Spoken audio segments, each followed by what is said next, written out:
moving on to Eagles Falcons, and honestly, for a great portion of the game, it went exactly how I thought it was gonna go. You know the reputation that Kirk Cousins bum ass has in primetime games. And they had him on Monday Night Football against the Eagles. It was a setup from the very jump, and they had 2 field goals in the first half. That was it. They go and get a lucky little touchdown in the third quarter to Darnell Mooney on a 41-yard catch and run. But after that, they get stuffed by the Eagles defense for the most part, and C.J. Gardner-Johnson even ended up getting a pretty clutch hit in the backfield on Bijan Robinson to prevent him from converting on fourth down and giving the Eagles the ball back very late in the game. So typically, you thought it would have been sealed up at that point. And to Jalen Hurts' credit, for the most part, it looked very underwhelming, especially in the passing game. But there was vast improvement from last week. He was a much stronger runner over the course of the night. He finished with 85 yards, and Saquon Barkley continued his overall excellence, getting 95 rushing yards and 21 receiving yards. However, the Eagles are moving the ball down the field, running off as much time as possible, and they get it under the 2-minute warning. 3rd and 3 in the red zone with a chance to get a first down and end the game. They run the pinnacle of all goal line play action plays with the running back getting a fake handoff and sprinting out to the flat to catch the ball. It works all the time. And to Barkley's credit, he got as wide open as can possibly be for a player, and he dropped it. And Jake Elliott goes on to kick a field goal that makes the game 21-15 at that point. Then, just out of nowhere, without any timeouts being used for the most part, they did a great job of working the boundaries. I'll be damned, the Falcons and Kirk Cousins are all the way in the Eagles' red zone with a favorable amount of time left before Kirk Cousins ultimately strikes and gets the touchdown pass to Drake London. Now, he had an unsportsmanlike conduct penalty that pushed the PAT attempt back way further than it needed to be, but Younghoe Koo, being the 3rd most accurate kicker in NFL history, he banged it through to give the Falcons the edge in a drive of actual fucking vanity. Kirk Cousins pulled off a legacy moment in his career, and Jalen Hurts had a chance to respond to that, and he flopped.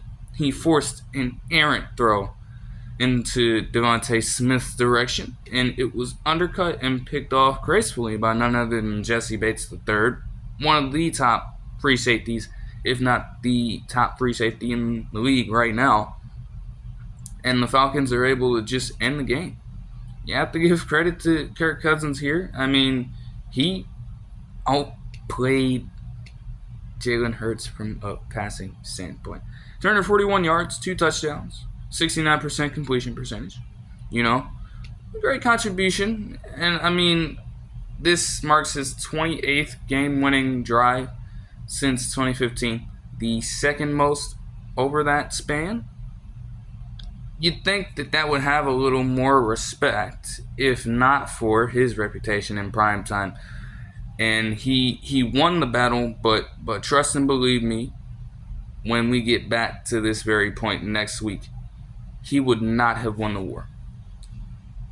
That's all the games that I actually watched with my own 2 eyes, but let's just sift through some of the material that I did not get around to. You have the Bucs and Lions, and all around, the Buccaneers defense, it just seemed as though they clamped up the Lions. I mean, Jared Goff had to throw 55 pass attempts to get 307 yards. He was picked off twice. David Montgomery also got a touchdown run. But in a total reversal of last week's fortune, he only finished with 35 rushing yards, and Jahmyr Gibbs had 84. Though, to what real avail, I'm not sure. They had a chance to even, take the lead late, but Jared Goff just threw an incomplete pass as they were going for it on 4th and down, and that subsequently ended the game. A strong performance from Baker Mayfield as well. Nothing too flashy outside of an elite touchdown run, or he just muscled his way into the end zone just because. And Chris Godwin accounted for all 107 of his passing yards at a particular point in the game. He finished with 117. Mike Evans had he had a cool, calm 42 yards. He will eventually get his, so I wouldn't worry about that. He will certainly maintain the streak, all right? As long as he's healthy, he's got it. You know what I'm saying? But that's good work from the Bucs. I didn't expect them to be 2-0. I thought the Lions would have won for sure. But all is craziness in the NFL right now, especially when you tread into this motherfucking game right here. What the hell are the Saints on to start out this season? All I have to say is this. Okay, I saw a stat line yesterday. The Saints have scored on Derek Carr's first 15 drives of the season. They are averaging on offense 45.5 points per game, with Clint Kubiak being the new OC on the team. Alvin Kamara accounted for 4 touchdowns, a 57-yard reception touchdown, and 3 rushing touchdowns, while only having a long rush of 15 yards. Derek Carr had a rushing touchdown. Rashid Shaheed had 96 yards. The Cowboys defense couldn't stop a damn thing. And again, what did I say? Honestly, yes. I mean, it's kind of surprising when you just look at the fact that it's the Saints doing the motherfucking Cowboys like this. How about them? How about them Cowboys? But I did very well say this when I made the video on the contract situation for all 3 of the pivotal Cowboys players. I said it. You can go back. You can watch that footage. Deron Bland being out and losing Stephon Gilmore was going to be a problem. Yes, you have Trayvon Diggs still there, but we know what type of timing Trayvon Diggs is on. And he got cooked. He got cooked in this game. The defense got exposed for what they truly are without their premier corner out there to account for situations where Parsons may generate pressure or not. And obviously he's still looking for his money. They have no run game. They only had 3.2 yards of carry. Their leading rusher was Rico Dowdle. Deuce Vaughn only had 11 yards. They tried to get Brandon Cooks involved in the run game. He had a negative 3-yard run. CeeDee Lamb had one 65-yard reception touchdown, and as soon as they accounted for him by double-teaming him, it was a wrap. And yes, it is certainly on the fault of the defense. The majority of the fault lands on the defense. There's no question about that, but Dak Prescott, if you knew that you were going to be in a kind of game like this, where you have them scoring 14 points in the first quarter, did something not occur to you at that very point and signal to you that this was going to be a barn burner game and you needed to be on your A game? And he finished with 2 picks and 293 passing yards. It got so bad to the point where Cooper Rush stepped in very late. You know what I'm saying? Like, just all around ass whooping. It's as simple as that. A bit of a cooler game here in the Colts and Packers, and all I can say is that Malik Willis had his first passing touchdown to Dontavion Wicks, but for the most part in this game, they did their very best to prevent Malik Willis from doing a damn thing. I was watching the Ravens-Raiders game, and I was accounting for the ticker at the bottom of the screen. Almost every time for a good few minutes, I saw that Malik Willis had only gone 4 of 5 for 24 yards and the aforementioned touchdown pass. I mean, Josh Jacobs had a day. 32 rushes, 151 yards. Everybody got involved. They obviously used Jayden Reed in the run game. Way more than they did in the pass game, which makes sense. Marshawn Lloyd even got a few rushes. None of them really eventful. But it just, the Colts defense just couldn't seem to stop their attack. And it got so bad that they had a historical amount of rushing yards in the first quarter. Over the course of the game, it kind of tailed off, but they went to it when they needed to, extend drives and just wear the defense down, run all of the time off the clock they could to gain more time in possession. And it worked in their favor. It also helped, too, that their defense was just clamping the hell out of Anthony Richardson. I don't know what the fuck is going on, but the fact that he won, he very well got outplayed by Malik Willis, if you really think about it.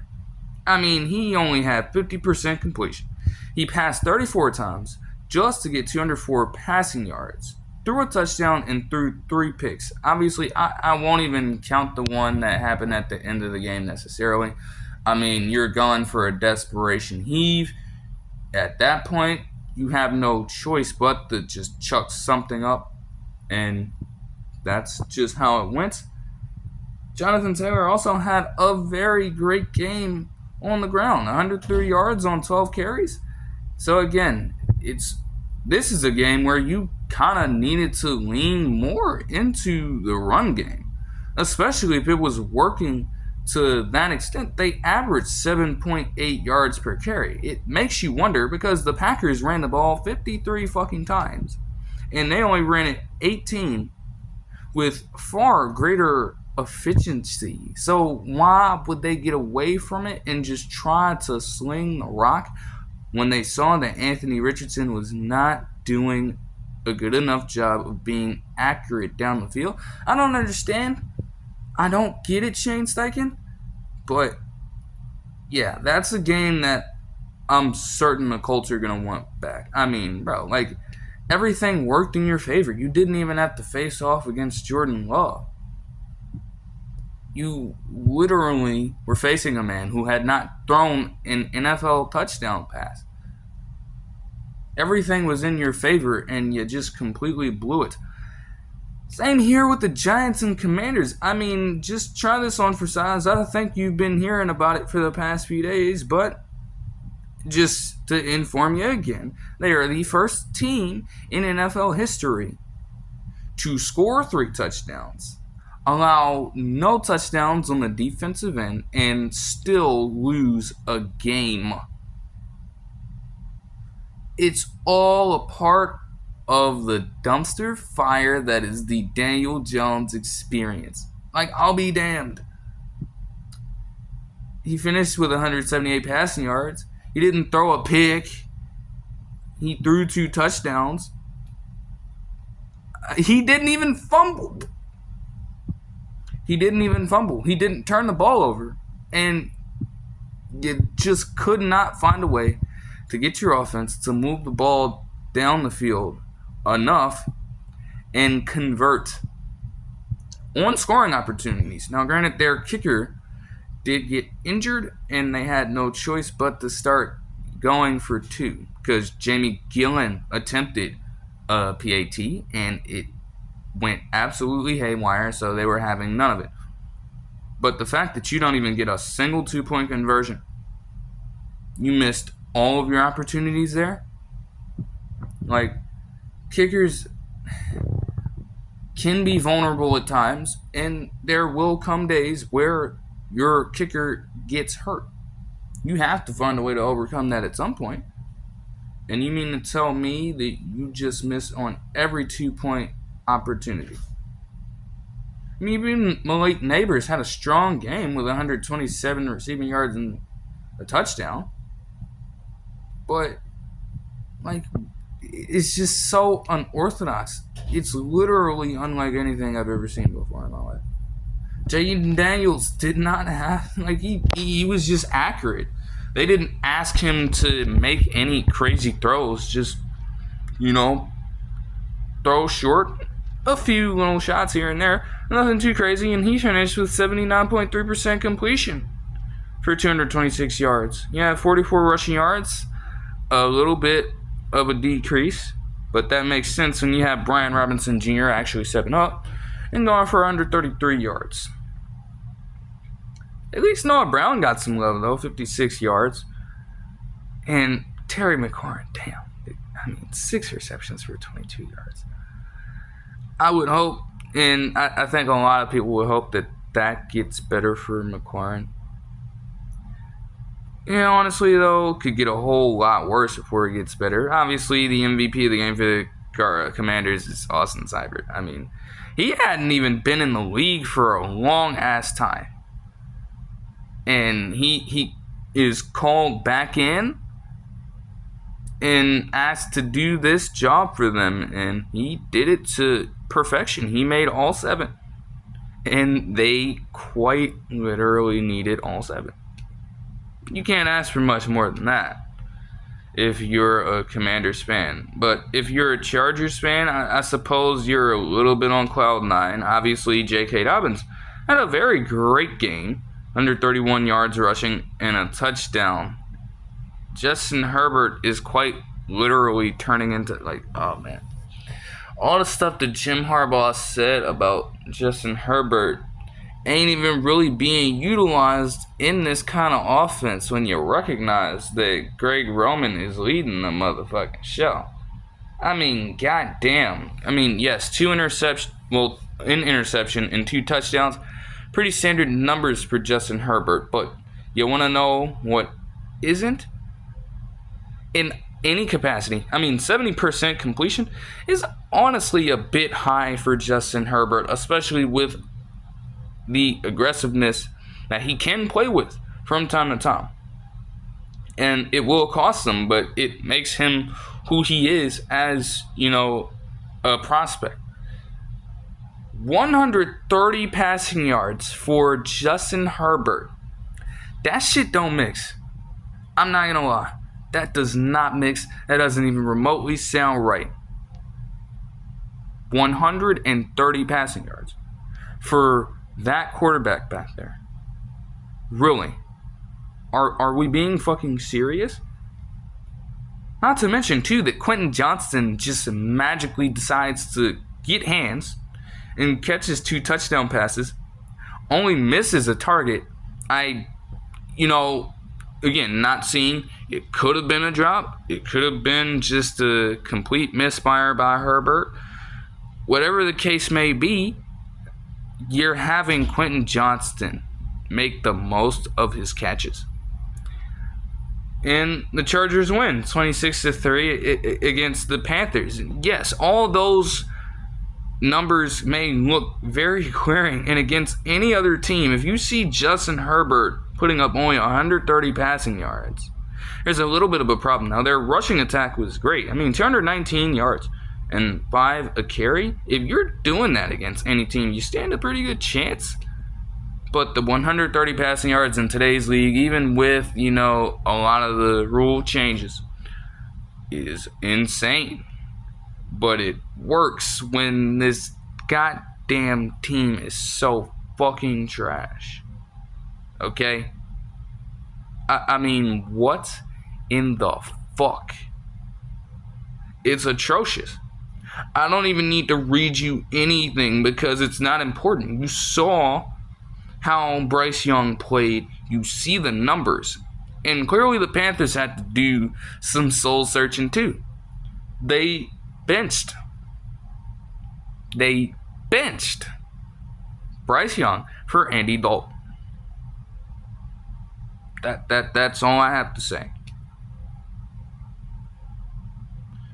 Also for the Colts, they suffered a huge loss with DeForest Buckner going on the injured reserve list, and he will be out for an extended period of time. So that could prove very problematic for them. Right on to the 49ers and Vikings.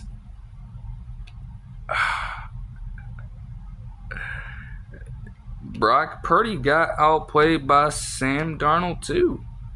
For the most part, I mean, yes, he ended with 319 passing yards, but that's really beside the point. Darnold gets a goddamn heave to Justin Jefferson for a 97-yard touchdown as he just weaves through the entirety of the 49ers secondary. Though he did get hurt with a quad injury during the middle of the game as Jalen Naylor stepped up and also caught a touchdown pass. But we still have to see the timetable on that. Jordan Mason had another strong outing with 100 rushing yards, but they held Deebo Samuel Sr.'s run game in check. He was their leading receiver, and George Kittle also caught a touchdown pass, but Deebo Samuel Sr. also got injured, and he was placed on the injured reserve list and will miss multiple weeks. You have no McCaffrey. You have no Samuel Sr. Things are about to get very interesting for the 49ers in a season that could be the make or break of their Super Bowl window. They are in some serious trouble early on. I mean, McCaffrey was enough. But you recognize that you can get him back and be very solid going into the potential playoff race. But losing Deebo right now, and especially when they lost him last season, they went on a decent slide without him too. So, I don't know if you're hitting the panic button just yet.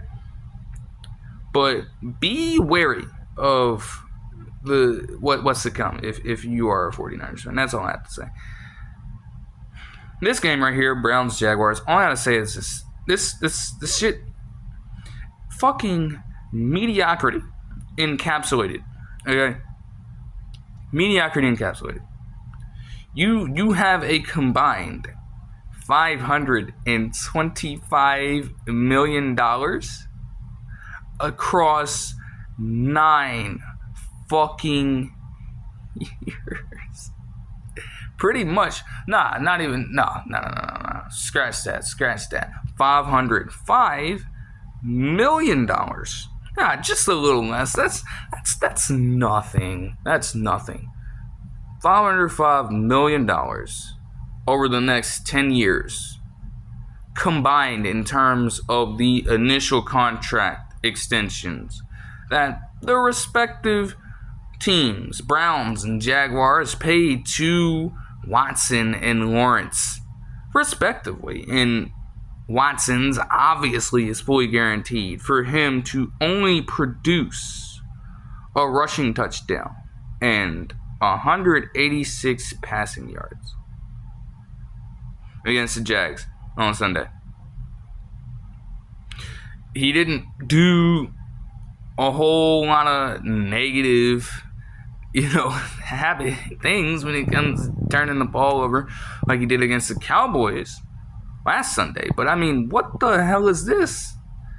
So we're just going to settle for this, Browns fans. Is that what you're telling me? You have to endure another good few years of this kind of play to try to win enough games to contend for the playoffs and then potentially try to make a Super Bowl run?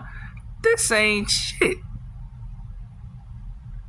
I mean, the Browns won the game, but fuck, outside of the touchdown, you got 3 field goals from Dustin Hopkins, and you got a lucky safety at the very end. And speaking of that safety, Trevor Lawrence plays like absolute garbage. 46.7% completion from the field. 220 passing yards. I don't even give a fuck about the 45 rushing yards. I don't care.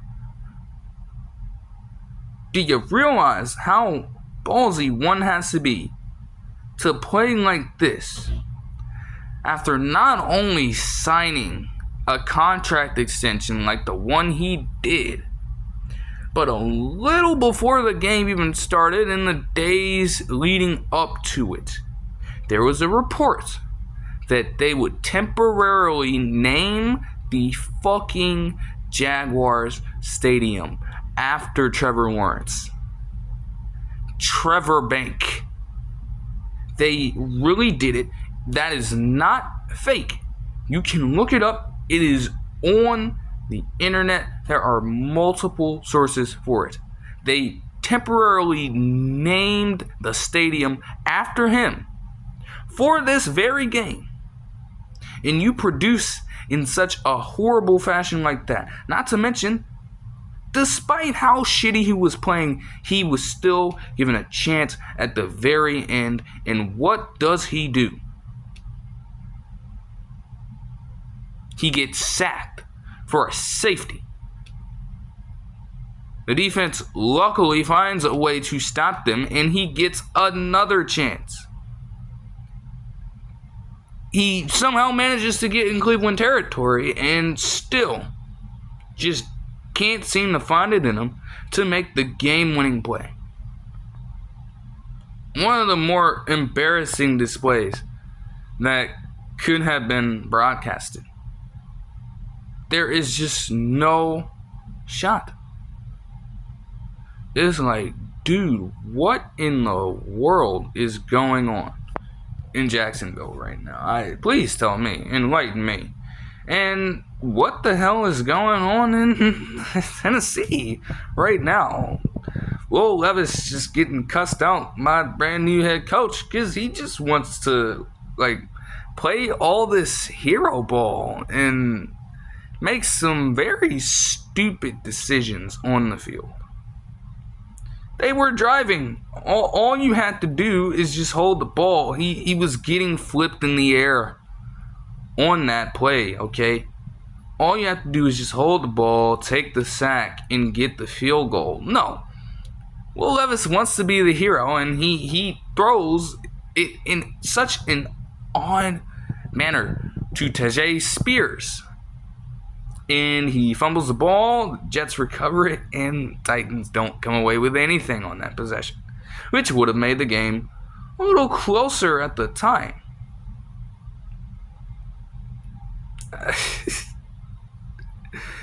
All in all, though, the Jets got a solid win. I mean, I don't know what happened to Breece Hall necessarily, but, yeah, you know what I'm saying?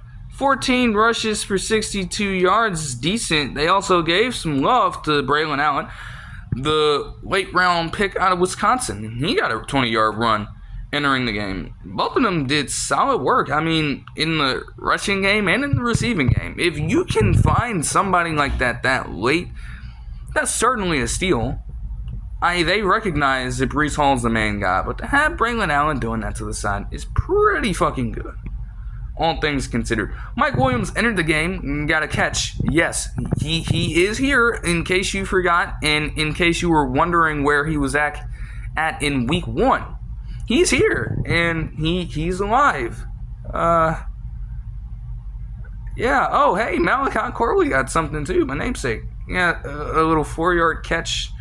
They should certainly try to involve him more.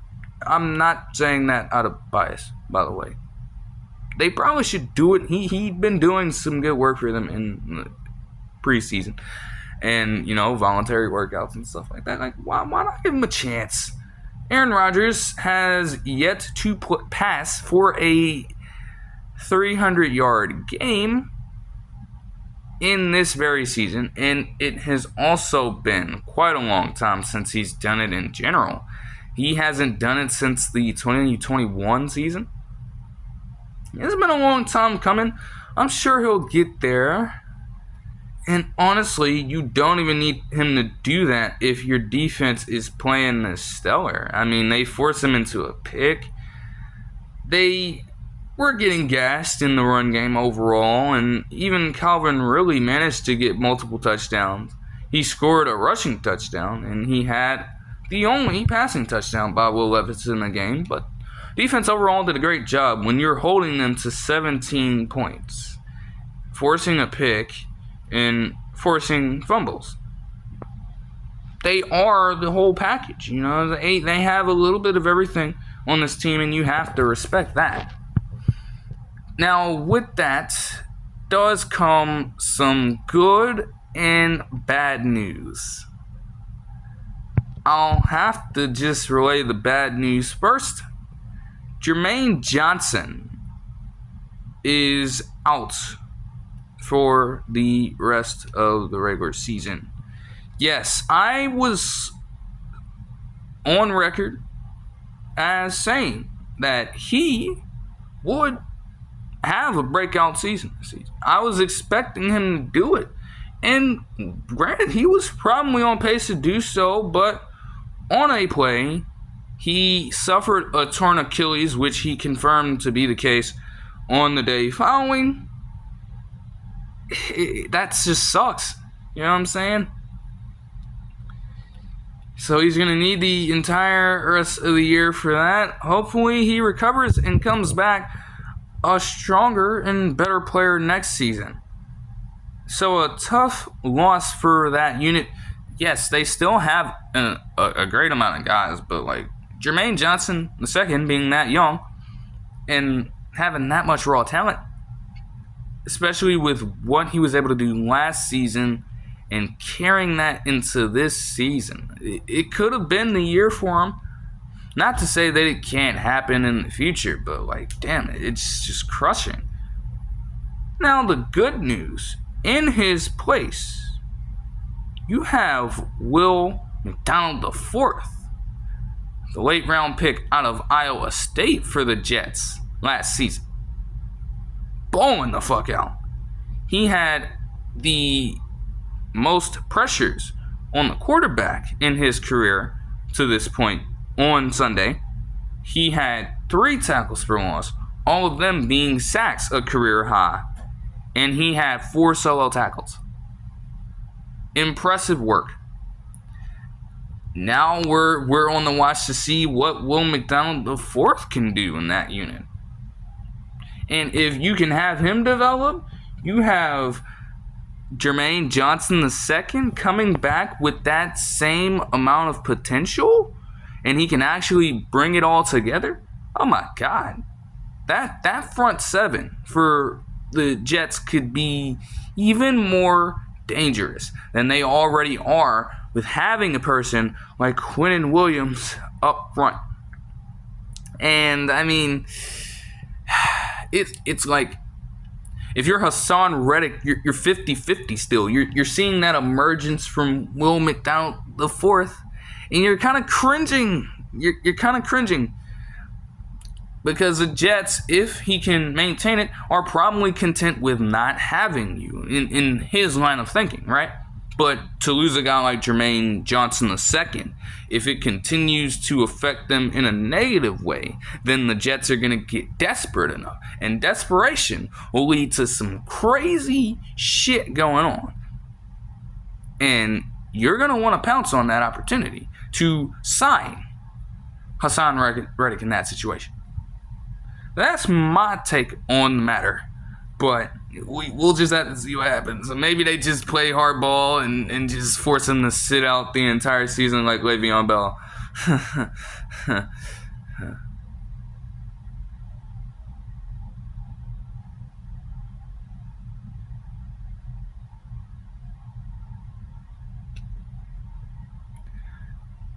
Lastly, we have the Steelers and Broncos, and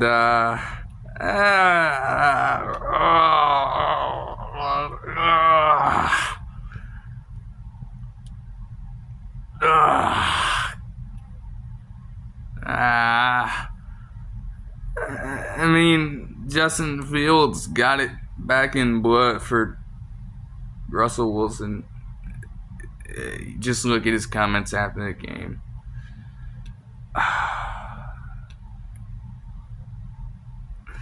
Their rushing game was solid as usual. Only 3.9 yards a carry, but when you can control the ball for as much time as they did, knowing that the Broncos couldn't get anything going on offense themselves, then you just know that you can get away with it.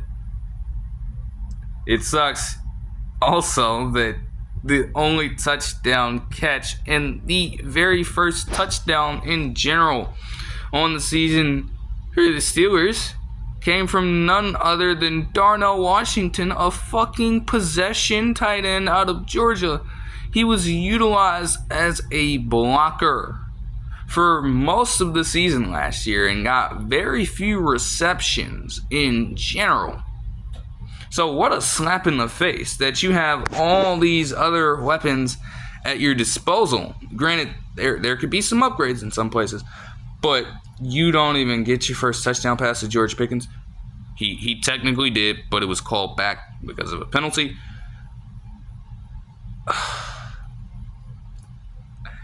And what do I even say about the Broncos at this point? It's getting real bad, bro. Like, you just got people all around trying to shit on Sean Payton at this point, man. They're saying he may be losing his Hall of Fame status with every waking moment he spends with this team. I frankly don't know how I feel about it, but it's getting bad.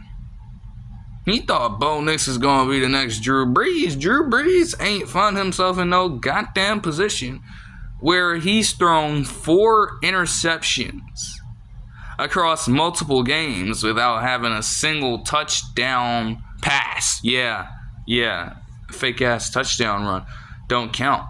We're talking about throwing it, moving the ball through the air. He has not thrown a touchdown pass yet.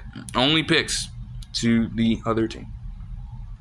Javonte Williams got clamped up when Bo Nix is your leading rusher. Granted, he has some rushing ability, most displayed during his time at Auburn, not Oregon. But you have Javonte Williams getting 11 rushes for 17 fucking yards, man. What? Something's wrong with that picture. Josh Reynolds did all right, and LaJordan Humphrey got some love, but I mean, bro, it's awful. It's awful. Like, and Mike Tomlin was on record saying that he would ride the hot hand in the event of a Steelers win, and you can imagine what that looks like. He confirmed that Justin Fields will probably start for the next game because Russell Wilson is still dealing with a calf injury. So it's like, yeah, you probably, if you're a Steelers fan, you're probably getting at least one more week of this thing. Maybe 2. You ready? I don't know if y'all ready for that, man. But yeah, that'll do it for this one. I hope you guys enjoyed the video, and I'll see you guys in the next one. Peace out.